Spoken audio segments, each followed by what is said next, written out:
What are we training today, Rach? Quads and calves. Quads and calves. It's fun. So we've got, what exercises have we got today? So we've got squats for warm up and then 2 working sets. Barbell split squat, front foot raised, kettlebell front squat and single calf raises. Woo. What are we having for our pre-workout?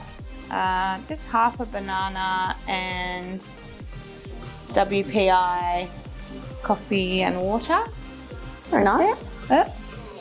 Get it down. So how many weeks out are you from your first show? Just under 2 weeks. 2 weeks to your first sports model competition. Yeah. How do you feel? Are you nervous? Yeah. I freak out all the time. So we get to see today all of Rachel's secrets. How does a sports model train when she's 2 weeks out from her show? What do we The what same do we as I was training 8 weeks out from my show, except for slightly different weights, I guess. There you go. Okay, we're going to see today. All right. Get started. So this is her first exercise today is squats.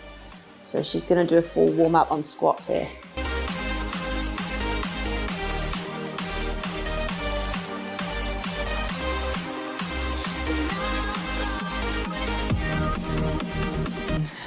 So now she's doing some of her mobility work. So this is a bar hang. So she's hanging from one hand and then she's crisscrossing her feet and she's pushing her hips out to the right. So that stretch goes all the way down the side of her body. Doing little exercises that are not only good for your body to become more flexible, but will improve her posing. So foam rolling them not only helps to loosen them up, build mind muscle connection, wake up all the nerve endings. It's good to do in between your warm-up sets as well. Something that sports models really need to be able to do when they pose is switch their glutes on when they're facing the back. This is going to help her get lower in her squats as well. If you're tight through your quads, it's one of many areas that can actually hold you back from doing your squats properly. So now she's doing her inner thigh, so she's doing her adductors. This one's quite hard to get because you have to physically lift your own leg, which means she can't relax her adductor. So if you do have something you can rest your foot on, like she could rest her foot on that kettlebell so that she's relaxed through her leg, and that will put more pressure on her adductor. So these are all the little things, like the boring things that it looks like they won't make that much of a difference or have that much of an impact. Most people just want to get in and train and get it done, but if you take the time to do this, it will make a difference. So Rachel's already noticed a difference from doing this over the last 7 weeks. So to get the most out of the exercise, never mind reduce the risk of injury, working on your mobility through your hips, your glutes, your quads, anywhere that you're tight is really important.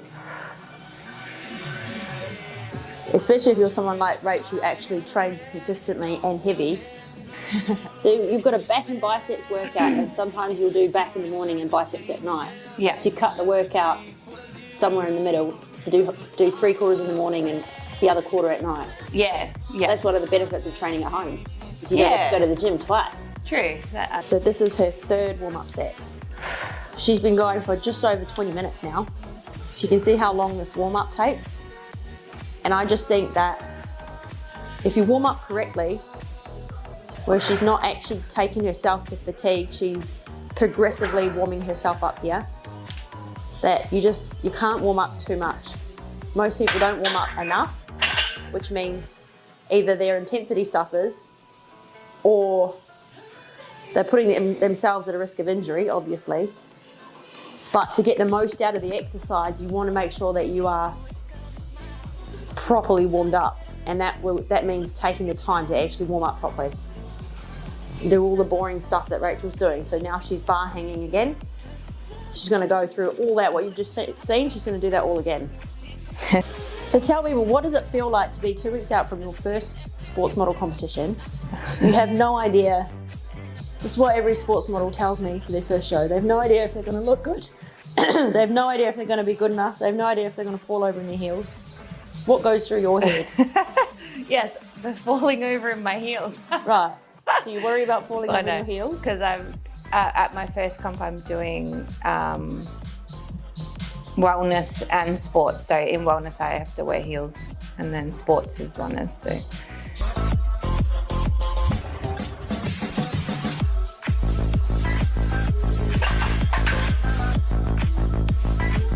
Stretch again. And do it all again. I do a lot of squats in this program, so we foam roll between all my squats. I mean, on my different workout days. So there's a lot of foam rolling of the legs and glutes. Yeah. So if you have tightness somewhere in your body, think about how you can program a warm-up at the start that's going to actually help you release that area. Especially if you're a competitor, every muscle matters.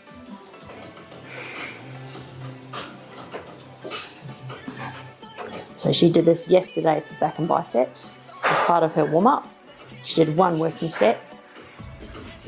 So today she's gone a kilo heavier.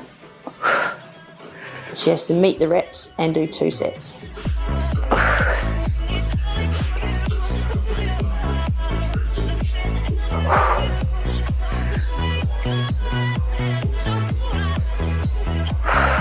So that's when you terminate the set, when you start to feel that you're losing it in the lower back. My lower back, yeah. So it's always like important to protect your lower back every exercise, every time. Especially when you train at home and you have no spotter. Yeah. So yeah, like obviously I've got spotting arms, so if for some reason I did lose it, I can just drop straight to the ground and it will land on there.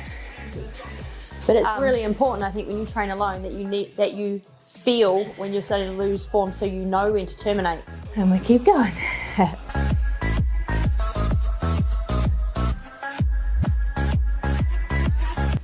So half an hour to warm up and half an hour to train. Yeah.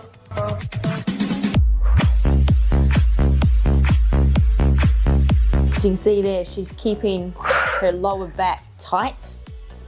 And when she can no longer keep her lower back tight, she will terminate the set.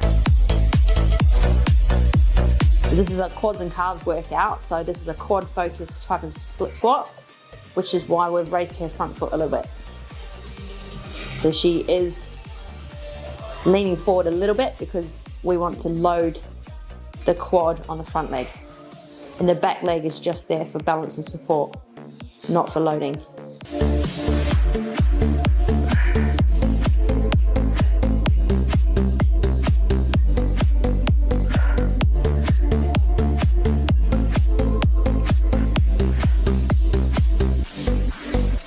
The hardest is to control it at the bottom. Definitely. So you see how low she's getting. Yeah, sometimes my knee like bang the ground and I don't have enough control. Yeah, so she's getting all the way down to touch the ground, but if you rest on the ground, you will lose contraction and you won't be able to get back up, not with good form. So she is getting all the way down, but she's just touching the ground. She's not actually resting her knee on the ground. This is quite a hard exercise. If you haven't got a strong lower back, you wouldn't want to do this one. Or you at least wouldn't want to use a barbell. You might want to hold dumbbells. Because that load, you can see the load is pushing her forward. So she has to really work her lower back to keep her chest up. And she's getting tired now. And she's getting tired. She's doing well.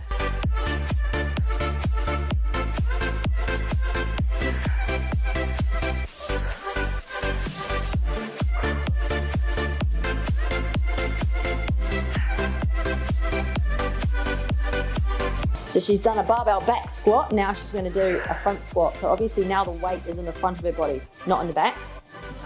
So on a quad focused leg day, a front squat is a really good exercise to do because the load is literally above your quads. Now there's no load going through her back, so she's done 2 really hard exercises on her lower back. This one you still need to use your core, but we're not loading the core like we were before. So it's a good one to do at the end of a program. So this is a warm-up set, is that right? No. Oh, this is a working set. All right. Just 2 working sets. Yeah. Okay, 2 working sets on calf press. This is surprisingly difficult.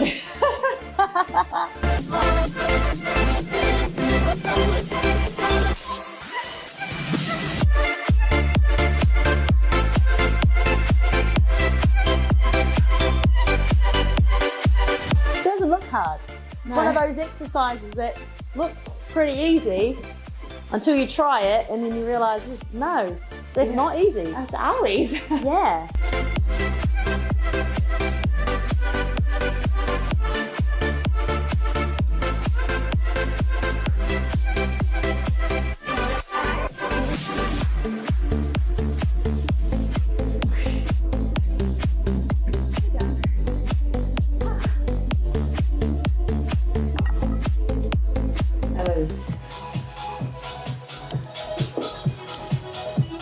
I think that was 10.